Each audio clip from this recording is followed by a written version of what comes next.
Jammu Srinagar highway, उसकी 4 laning का काम डॉक्टर मनमोहन सिंह साहब के दौर में। कश्मीरी पंडितों को वापस लेने की बात तो बहुत की गई होगी, लेकिन अगर अमली जामा उसको पहनाया गया कभी, वो डॉक्टर मनमोहन सिंह साहब के दौर में। जब बानीहाल का टनल मुकम्मल हुआ और रेल वहां से गुजरी, तब मैं उस वक्त ट्रेन पे डॉक्टर मनमोहन सिंह साहब के साथ था। जो सबसे ऊंचा पुल रेल का दुनिया में, वो काम डॉक्टर मनमोहन सिंह साहब के दौर में शुरू हुआ। बदकिस्मती से ऊपर वाले ने उनको जिंदगी रखी नहीं थी कि वो उस पुल के ऊपर से पूरी तरह से ट्रेन को गुजरते हुए देखें। मान के चलता हूं कि history will be a better जज of me than contemporary times, और शायद वही हुआ।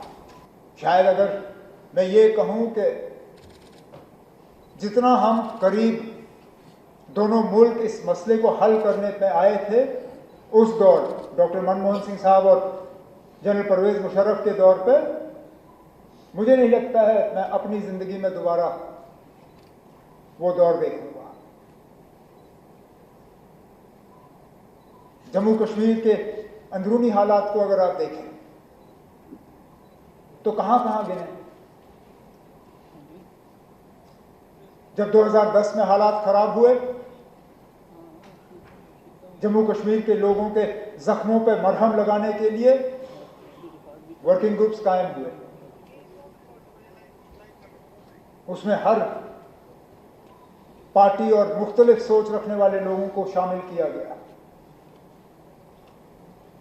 और आज भी वो वर्किंग ग्रुप्स जो है मायने रखती हैं, चाहे पॉलिटिकल या गवर्नेंस को लेकर। और उन वर्किंग ग्रुप्स के हवाले से जो मेजर्स उठाए गए, आज भी उनका मुकाबला नहीं है।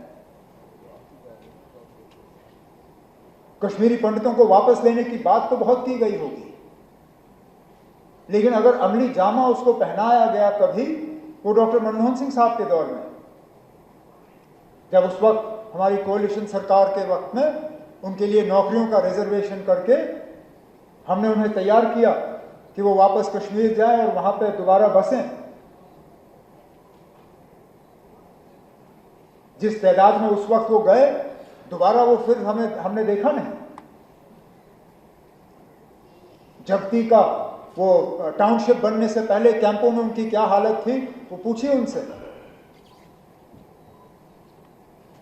उनके दौर में जगती का टाउनशिप बना और कश्मीरी पंडित जो हैं, एक बहुत ही खराब हालात जो उनके कैंपों में थे, वहां से जाके थोड़ी सी उनको राहत मिली। इंफ्रास्ट्रक्चर के लिहाज से अगर हम बात करें, जिस हाईवे का जिक्र जनाब एलजी साहब ने अपने खुतबे में किया, जम्मू श्रीनगर हाईवे, उसकी 4 लेनिंग का काम डॉक्टर मनमोहन सिंह साहब के दौर में, ये उनका तोहफा था जम्मू कश्मीर के लोगों के लिए।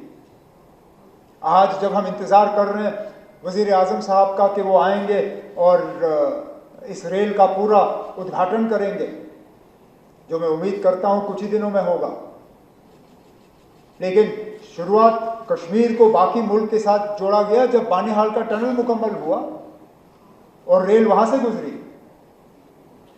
तब मैं उस वक्त ट्रेन पे डॉक्टर मनमोहन सिंह साहब के साथ था। चिनाब पे जो सबसे ऊंचा पुल रेल का दुनिया में, वो काम डॉक्टर मनमोहन सिंह साहब के दौर में शुरू हुआ। बदकिस्मती से ऊपर वाले ने उनको जिंदगी रखी नहीं थी कि वो उस पुल के ऊपर से पूरी तरह से ट्रेन को गुजरते हुए देखें, लेकिन कहीं ना कहीं उनको इस बात की तसल्ली होगी कि जिस काम की शुरुआत उनके दौर में की गई, उसको आज मौजूदा हुकूमत ने मंजिल तक पहुंचा दिया। इसी तरह जब हालात खराब हो गए थे 2016 में, हालांकि डॉक्टर मनमोहन सिंह साहब उस वक्त वजीर आजम नहीं थे, लेकिन तब भी जम्मू कश्मीर के लोगों के लिए वो फिक्रमंद रहते थे। एक ग्रुप लाए, वो जम्मू में बैठे, श्रीनगर में बैठे, और जो जो उनसे मिलना चाहता थे मिलना चाहते थे उनसे मिले।